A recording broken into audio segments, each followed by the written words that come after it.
It is a fact that economies and local economies can thrive on a greener energy and greener transport in particular. And implementing the changes means we can actually get some growth that we're chasing, but better growth and quality jobs and local jobs with less emissions and less pollution. So I think everybody can win. So I hope that people and businesses can see that we can actually all win by making efforts to change the way we produce goods, sell goods, transport goods and so on, and live our lives.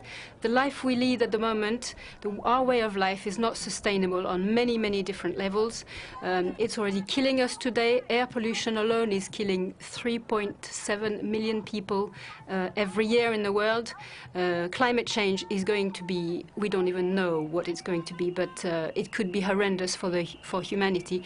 So we need to make changes and make them fairly quickly, because I think we waited far too long and we're with our back to the wall now. We have to act.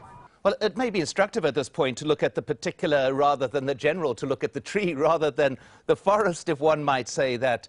Anne Lasman-Trappier, you mentioned the issue of clean air. Well, you were closely involved with a struggle to create a cleaner air environment in an alpine situation, the area of Chamonix.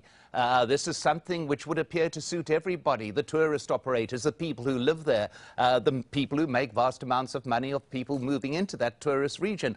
Yet it took years of struggle and eventually needed the imprint of the French government to actually do something that it would appear to be absolutely natural to have got done in the first place. It's a hard struggle, is it not?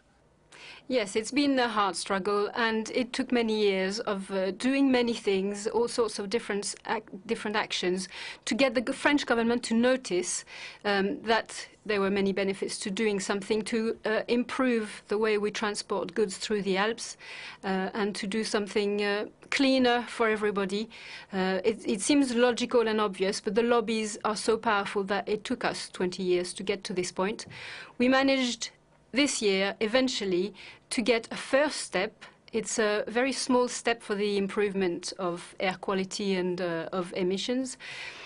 But it's a very big step historically, because for the first time in France, the government is accepting that to protect public health, it can ban temporarily the circulation, the traffic of trucks through the Alps when there's a peak of pollution.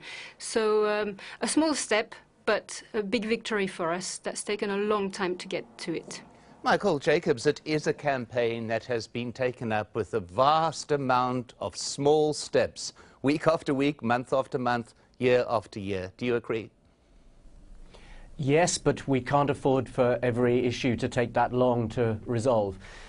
Because we don't have that time with climate change. It'll be the next decade that determines whether we have a climate system that is safe for us to live under or whether we don't. Because it's the investments that will be made, particularly in developing countries over the next 10 to 15 years, in the way new cities are built, because vast numbers are coming to live in cities around the world, in the way in which energy systems are created. Energy plants last for 30 or 40 years. So what you build now will affect the emissions that we will have for the next 30 or 40 years. So it's this next period which will determine whether or not we have climate change that is more or less unlivable for human beings and for the rest of the planet, or whether we can control it to an extent which allows us to continue to have prosperous lives and to develop in poorer countries. So the big decisions need to be made now, and we really cannot wait for 20 years worth of campaigning, which means that the leaders of governments, the ones who are meeting in New York tomorrow, really need to be listening to the grassroots campaigners that you've been seeing on your clip there and Anne's been talking about. And luckily, I think we do have a sense that this is beginning to happen. Anne mentioned these terrible problems of air pollution. If you look to in developing countries, air pollution is a real killer now, as Anne mentioned.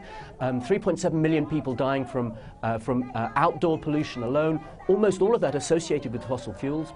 And yet you also see, at the same time as people are protesting about this, action being taken. If you look at China, China is now seriously trying to get to grips with its air pollution problem, and that at the same time it means that it's on a trajectory to reduce its emissions, its greenhouse gas emissions over time, because they come from the same fossil fuels. So action is being taken, and we can't counterpose now grassroots activism as against leaders acting. We need both. You need the grassroots to make sure that the leaders do take action, and then you need the leaders to take the responsibility with which they're charged.